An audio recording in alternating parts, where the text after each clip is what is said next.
Imalli Itoophiyaa gara nagaamoo gara waraanaatti.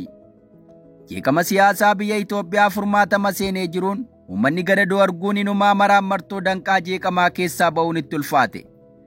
Hawaasi biyyattii balaa waraanaan isa mudateen jireenya hiyyummaa hamaa keessatti kufuu qofa osoo hin taane wabii jireenyaa dhabuuf dirqameera. Kuta'ee haalli biyyattii keessaa amma haga yoomiitti itti fufaa akka jedhu yaaddoo hawaasa hundaati. Keelloo miidiyaa irraan qophii faana keelloo jedhu har'aan dhimma jeeqama biyyattii keessaa fi mala Itoophiyaan taasisaa jirtu fakkeenyota garaa garaa fudhachuun ilaaluu yaallaa qophichi kunooti. Itoophiyaan gara nagaamoo waraanaatti adeemaa jirti gaaffiin jedhu ammatti murteessituu ta'uu hin ooltu. Biyyattiin dhimmoota falmisiisoo ta'an tuttuquu nageenya keessoo ishees furuu dadhabuun nama hundaa hubatamaadha. Yeroo keessoon ishee goolii waraanaan hunkuramaa jirutti ollaa isheen illee nagaa buusuuf hin dandeenye. Dhimmoota yeroo isaa eeggateen kaafamne kaasuun biyyoota ollaa ofitti mufachiifteetti. Mufannaan kunis hanga sadarkaa waraanaatti akka guddatu taasifamaa jiraachuutu himama. Bulchiinsi Itoophiyaa ammaa dhimma ulaa galaanaa kaasuun Eertiraa waliin ifatti akka wallabu ta'eera. Eertiraa qofa osoo hin taane dhimmi kun Somaaliyaa waliin illee wallabsiisuu isaa himamaa ture.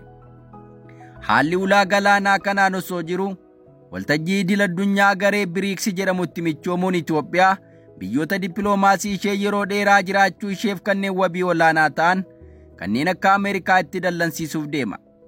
Itoophiyaan dhibbana akkaataa qarshii Raashiyaa ruubiliin waliin birrii wal jijjiiru taasisaa turte.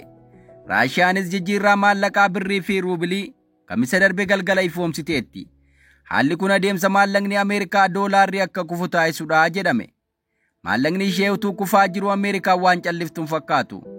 Dhimmi kun atakaaroo biyyoota guddatanii ka garee biyyoota dhiyaa fi garee michuu Raashiyaa kanneen akka Chaayinaa fi akkasumas biyyoota hedduu waliin wal qabata. Biyyoonni dureeyyiin akkaataa balaa dhufu ofirraa qolatanis mijeeffatanii walitti ba'u. Ta'us Itoophiyaan dhimma akkanaa gidduu seenuun balaa dippiloomaasii Ameerikaa jalaa rukutuu itti fiduu mala jedhamuun sodaatameera. Kanaaf haalli amma Itoophiyaan itti jirtu karaa hundaan tuttuqqaa jeequmsaa kakaasuu jabeessuu ishee mul'ata. Adeemsi tibbana yaa'iin biriiksitti jiru Ameerikaan michoota ishee gammachiisuun fakkaatu.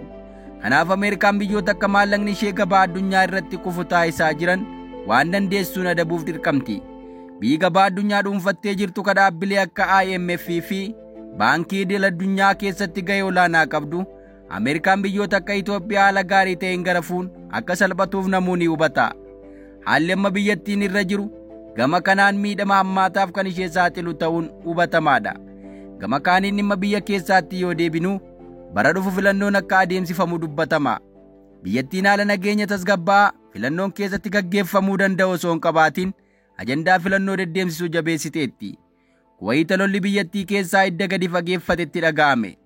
Hawaasni waraanaan guraaramaa jiru sababa miseensa paartii ta'ee filmi namaa ajjeefamaa hidhamaa utuu jiruu filannoo naqaa gaggeeffama jedhee kan amanu akka hin jirre hubatamaadha. Biyyattiin rakkoo waraanaa keessoo ishee furuurraa inumaa ija dunuunfattee kanneen qawween jala dhaabbatan waraanuuf murteeffachuu jabeessiteetti. Rakkoo waraanaa biyyattii keessatti dagaagee jiruun hojiin misoomaa danqameera. Sababa hojiin misoomaa danqameen balaan qaala'insa jireenyaa hammaataan biyyattii gaaga'aa jira. Yeroo ammaa rakkinootii furamuun isaanii baay'ee ulfaataa jiran dhimmi nageenya lammiilee qaala'insa jireenyaa fi rakkoon siyaasaa akka malee dabalaa dhufeera. Biyyi tokko nagaatti adeemaa jirti jechuuf ka jalqabaa rakkoo siyaasaa furuuf tarkaanfii fudhatamu eegaluu irraa madda. Kunis hidhamaa siyaasaa hiikuu sababaa siyaasaa hawaasa bakka teessummaa dhorkachuu dhaabuu irraa jalqaba ture. Itoophiyaa keessatti addumatti Oromiyaa keessatti ammoo haalli jiru faallaa kanaati. Maanguddoon sababa ilmi isaanii bosona seenee qofaaf ajjeefamuu, hidhamuu, dararamuu fi qonnaa dhorkamuun itti fufeera.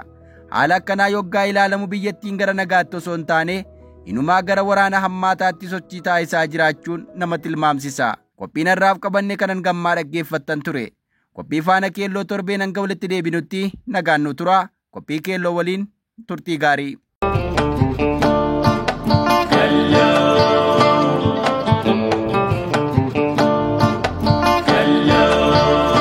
Kallo Media.